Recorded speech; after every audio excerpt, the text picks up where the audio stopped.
തണുത്തുറഞ്ഞ ആർട്ടിക്കിൽ മഞ്ഞില്ലാതാകുന്ന അവസ്ഥയെപ്പറ്റി ആലോചിച്ചിട്ടുണ്ടോ? എന്നാൽ ആ കാലം വിദൂരമല്ലെന്നാണ് പുതിയ പഠനങ്ങൾ പറയുന്നത്.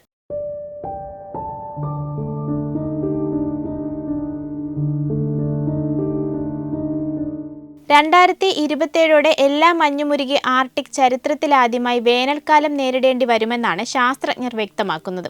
കാലാവസ്ഥാ ശാസ്ത്രജ്ഞരായ കൊളറാഡോ ബോൾഡർ സർവകലാശാലയിലെ അലക്സാന്ദ്ര ജാൻ, ഗോതൻബർഗ് സർവകലാശാലയിലെ സെലിൻ ഹ്യൂസ് എന്നിവരുൾപ്പെട്ട അന്താരാഷ്ട്ര ഗവേഷണ സംഘമാണ് പഠനം നടത്തിയത്. 300 കമ്പ്യൂട്ടർ മോഡലുകൾ ഉപയോഗിച്ചാണ് ആർട്ടിക്കിൽ മഞ്ഞില്ലാതാകുന്ന ദിവസം പ്രവചിച്ചത്. ആഗോള താപനവും കാലാവസ്ഥാ വ്യതിയാനവും കാരണമാണ് ധ്രുവപ്രദേശത്ത് ഇത്തരത്തിലൊരു മാറ്റം സംഭവിക്കുക. ഇങ്ങനെ സംഭവിക്കുന്നത് ഭൂമിയുടെ ആവാസ വ്യവസ്ഥയെ കാര്യമായി ബാധിച്ചേക്കുമെന്ന് ഗവേഷകർ മുന്നറിയിപ്പ് നൽകുന്നു. ഹരിതഗൃഹ വാതകങ്ങളുടെ ബഹിർഗമനം മൂലം ആർട്ടിക് സമുദ്രത്തിലെ മഞ്ഞ് ഒരു ദശാബ്ദത്തിൽ 12% എന്ന തോതിൽ കുറയുകയാണ്.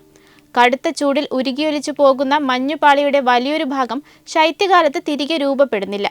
National snow and ice data സെന്ററിന്റെ ഈ വർഷത്തെ റിപ്പോർട്ടിൽ ആർട്ടിക് സമുദ്രത്തിന്റെ ഐസിന്റെ ഏറ്റവും കുറഞ്ഞ വിസ്തീർണം 4.28 ദശലക്ഷം ചതുരശ്ര കിലോമീറ്ററാണ്.